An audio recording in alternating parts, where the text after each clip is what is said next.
Izin Pak, bisa dimulai Pak? Oke. Baik. Bismillahirrahmanirrahim. Assalamualaikum warahmatullahi wabarakatuh. Selamat sore rekan-rekan semuanya. Kami akan menyampaikan perkembangan dari penanganan perkara di Tulungagung ya, di mana sebelumnya kami sudah umumkan bahwa kami sedang melakukan kegiatan penyidikan. Jadi ada dua ya. Yang pertama adalah terkait dengan bantuan provinsi untuk Tulungagung, kemudian yang kedua adalah terkait pembahasan pengesahan dan pelaksanaan APBD Kabupaten Tulungagung.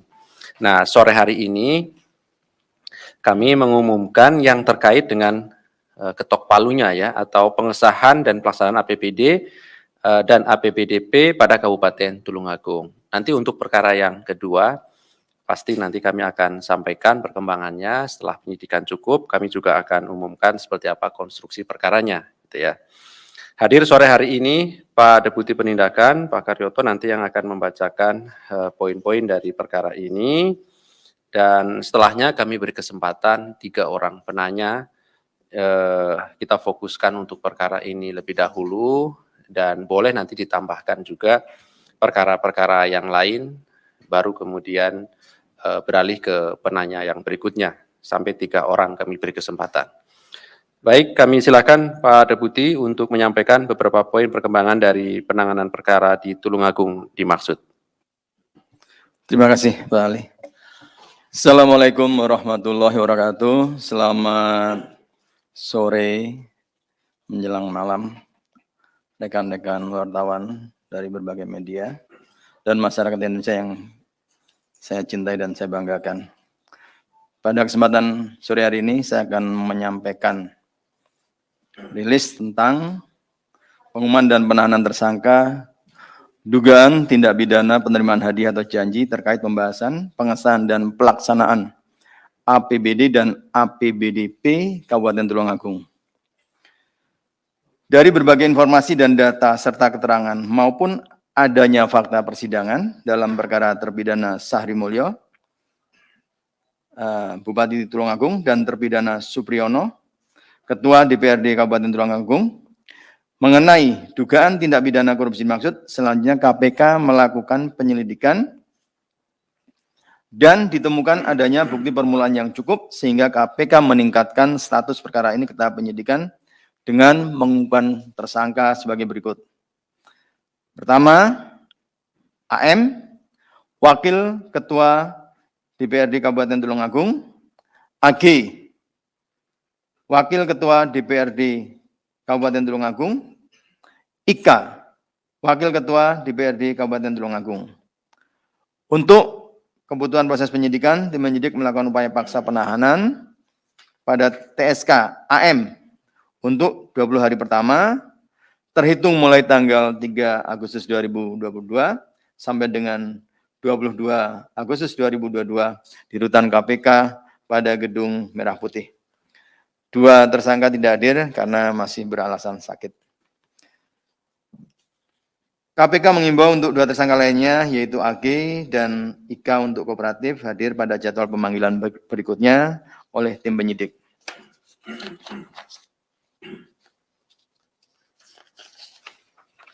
Konstruksi perkara diduga telah terjadi. AM, AG, dan IK yang menjabat sebagai Wakil Ketua DPRD Kabupaten Tulungagung, sekaligus merangkap jabatan selaku Wakil Ketua Anggaran periode tahun 2014 sampai dengan 2019. Sekitar September 2014, Supriyono selaku Ketua DPRD Kabupaten Tulungagung bersama dengan AM, AG, dan IK melakukan rapat pembahasan RAPBD tahun anggaran 2015, di mana dalam pembahasan tersebut terjadi deadlock dengan tim anggaran pemerintah daerah, pemerintah Kabupaten Tulungagung. Akibat deadlock tersebut, Supriyono bersama AM, AG, dan IK kemudian melakukan pertemuan dengan perwakilan TAPD, yaitu tim anggaran pemerintah daerah, dan dalam pertemuan tersebut diduga Supriyono, AM, AG, dan IM berinisiatif untuk meminta sejumlah uang agar proses pengesahan RAPBD tahun anggaran 2015 menjadi APBD dapat segera disahkan dengan istilah uang ketok palu. Adapun nominal permintaan uang ketok palu yang diminta Supriyono, AM, AG, dan IK tersebut diduga senilai 1 miliar rupiah, dan selanjutnya perwakilan TAPD menyampaikan pada Sahri Mulyo selaku Bupati Kabupaten Tulungagung yang kemudian mensetujuinya. Selain uang ketok palu, diduga ada permintaan tambahan uang lain sebagai jatah banggar yang nilai nominalnya disesuaikan dengan jabatan dari para anggota DPRD.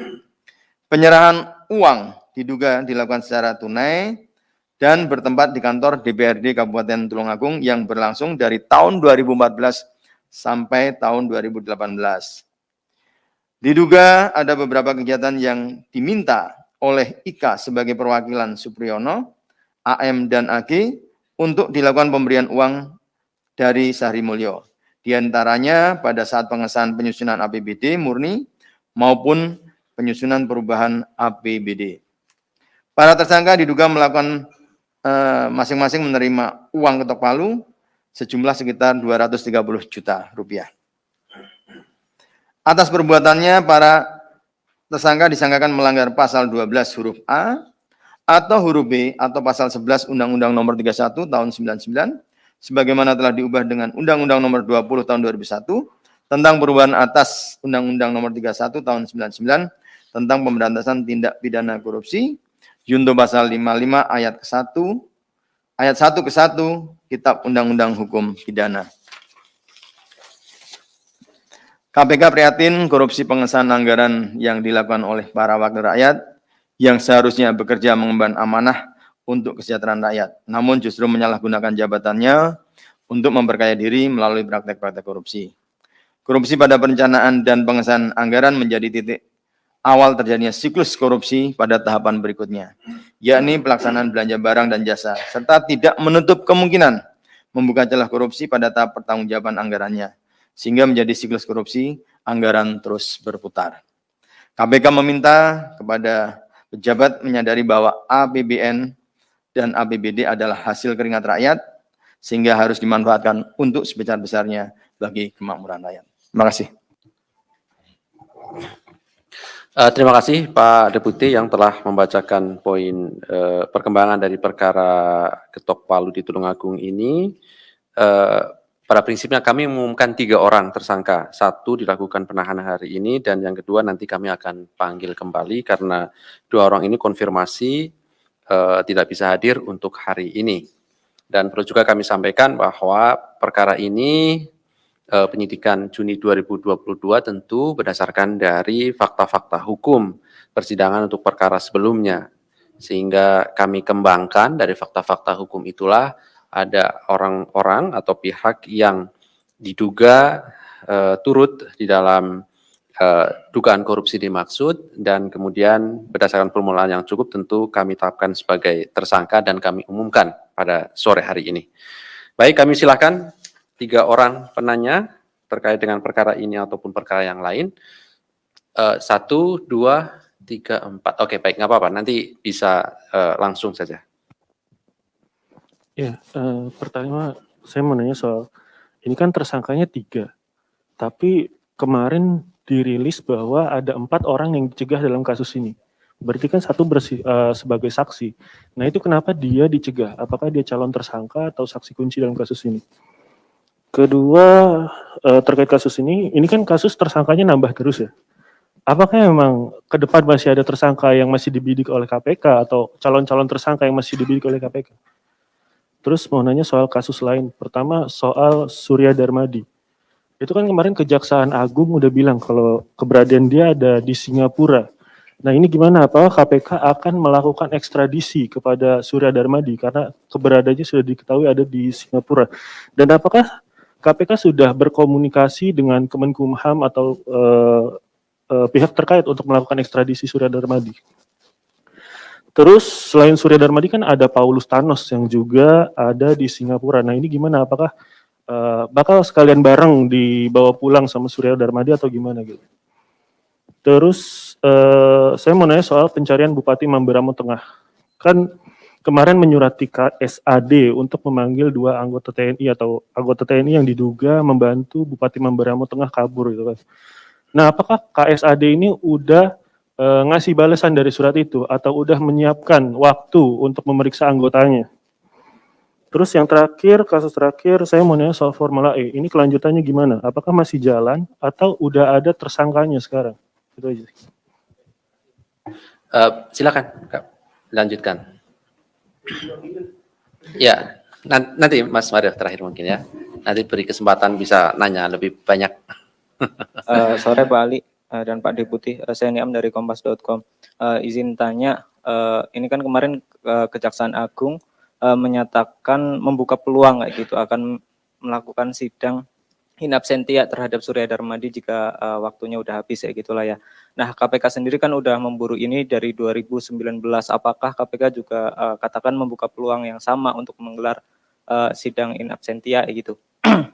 Terus semisal ya iya atau tidak menurut KPK sendiri plus minusnya apa gitu karena terdakwanya nggak ada kan. Terus terkait Mambera Tengah ya mungkin agak mirip sama Bang Chandra tadi. Cuman kemarin dari Korem 172 PWY itu menyatakan bahwa dia menegaskan salah satu nggak ada prajuritnya yang terlibat ya gitu. Dah ya mungkin itu sih maksudnya nyampe hari ini kan kayaknya belum ada dari pimpinan tinggi TNI AD gitu ya soal klarifikasi atau konfirmasi dan sebagainya. Mungkin itu dulu. Saya Hanafi Detikom. Ini nyambung dari pertanyaannya Bang Chandra soal Surya Darmadi. Tadi saya penasaran lihat website KPK soal orang dalam pencarian, tapi itu hanya ada dua DPO di websitenya itu. Kira-kira sekarang kan KPK ada 5 DPO, kenapa masih belum diupdate? Sampai sekarang juga masih belum diupdate. Makasih. Ya, saya mau nanya ini soal kasus terkait pengesahan ketuk palu ini, apa memang merupakan juga pengembangan yang kemudian ditemukan adanya dugaan korupsi terkait bantuan Pemprov Jatim dengan kepada Pemkab Tulungagung? Apakah artinya bahwa mungkin apakah jika memang ada kaitannya mungkin berkaitan soal cegah yang satu orang itu di kasus yang lain gitu atau seperti apa? Ini kan belum ada kejelasannya. Terus kemudian berapa sih sebenarnya jumlah tersangka dalam kasus Tulungagung ini? Ini kan kayaknya cukup panjang secara maraton dari sejak awal kasus ini. Apakah memang sudah selesai semua, sudah kena semua di DPRD-nya, terus sudah di PAW atau bagaimana? Nah untuk kasus lain ya saya cuma mau nanya soal tadi barusan Wakil Bupati Membramo itu diperiksa, itu apa memang sudah terlihat ada dugaan keterlibatan Wakil Bupati yang diduga mengetahui keberadaan Bupati dan menyembunyikan sejak awal kepergian DPO tersebut. Nah terakhir untuk ini Mas Ali soal kasus Pertamina LNG ini, saya sudah kalkulasi ada 29 dan 29 saksi yang diperiksa itu merupakan direksi, bahkan komisaris, bahkan dari periode-periode yang berbeda dari 2011 sampai 2021. Apakah memang KPK dalam waktu dekat ini akan mengumumkan kasus tersangka LNG tersebut? Karena nih saya lihat sudah dalam 1 pekan ini tidak ada lagi pemeriksaan atau memang sudah disimpulkan sudah selesai. Terima kasih.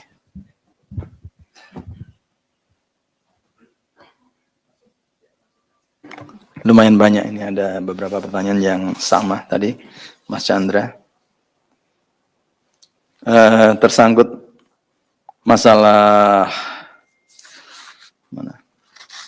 Tulungagung ini memang inilah ketika sebuah perkara berkembang dengan adanya fakta persidangan, menambah dugaan adanya tindak pidana baru, ya kewajiban kita untuk membuat keadilan agar sama. Ya memang tidak menutup kemungkinan karena di diskusi awal ini cukup punya potensi untuk berkembang. Terhadap orang yang dicekal bisa berpotensi. Artinya kalau misalnya dia saksi kunci, kalau keberadaan orang ini tidak ada, jadi akan bermasalah. Sehingga orang-orang ini kita untuk menyelesaikan perkaranya kita cekal dulu. Karena cekal ini semacam pembatasan bepergian saja. Ya. Terus kemudian masalah DPO, sebenarnya nanti akan kami adakan langkah-langkah sinergis dengan Kejaksaan Agung, karena ini tersangkanya sama. Kami masalah DPO, ya kami tidak akan banyak bicara, tapi kami juga melakukan upaya-upaya.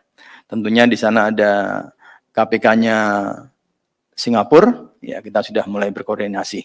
Ya, entah kapan berangkatnya, ya kita tidak tahu secara pasti, tapi yang jelas kita akan upayakan dalam waktu yang segera.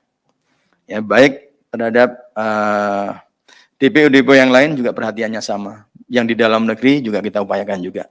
Karena DPO ada yang sudah terinformasi, ya jelas seperti Paulus Thanos itu sudah pernah diperiksa di sana. Ya, dan ini juga informasi terakhir memungkinkan atau berpotensi ada di daerah sekitar itu juga. Dan apabila bisa dilakukan agensi itu agensi secara kooperatif dia membantu akan lebih mudah. Namun kalau harus ekstradisi, kan kita juga udah tahu Singapura sudah membuat perjanjian ekstradisi dalam hal kejahatan korupsi. Nah, kemudian menyangkut tentang larinya Bupati, ya memang kami kan masih menerima informasi-informasi dan ini perlu diklarifikasi. Karena jangan sampai dalam penegakan hukum ada presiden buruk, adanya oknum-oknum yang diduga baik membantu atau apa. Tapi ini kan kita perlu konfirmasi. Kita tidak mengatakan menuduh atau tidak, paling tidak hanya konfirmasi dulu, dan apalagi ini ada institusinya, dan secara kelembagaan kita harus menyurat dan nanti akan kita tindak lanjuti bagaimana langkah-langkah yang terbaik untuk melakukan aspek-aspek pencegahan. Kemudian masalah in absentia, sebenarnya kalau memang masih ada dan masih berpeluang untuk membawa kembali, ya jangan dulu, ya jangan dulu. Dan kami nanti akan kembali bersinergis dengan Kejaksaan Agung, dan dalam hal tindak pidana korupsi kami tentunya sebagai supervisor, ya akan kita sama-sama, ya kalau memang bisa sama-sama kenapa enggak, kan gitu, ya sama-sama. Kalau memungkinkan penuntutannya satu, ya kita upayakan. Apa yang tidak bisa, ya apalagi satu line, satu pekerjaan, satu jenis pekerjaan juga, ya.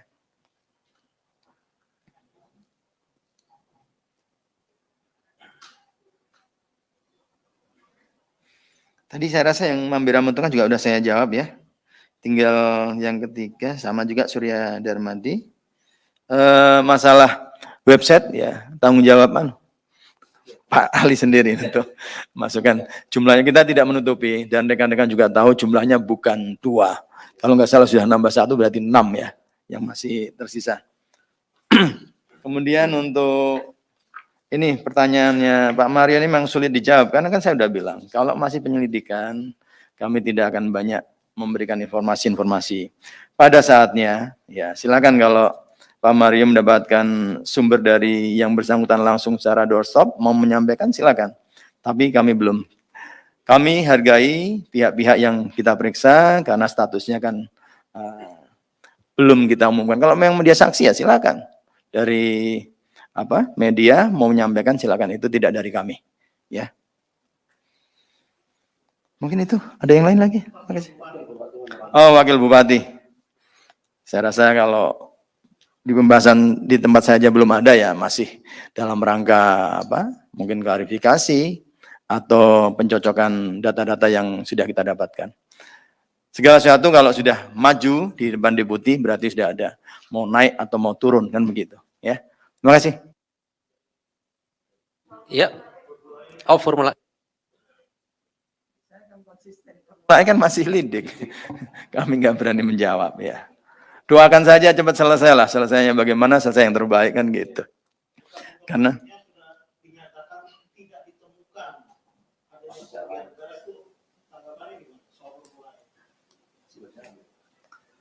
penyelidikan masih berjalan, gitu aja ya.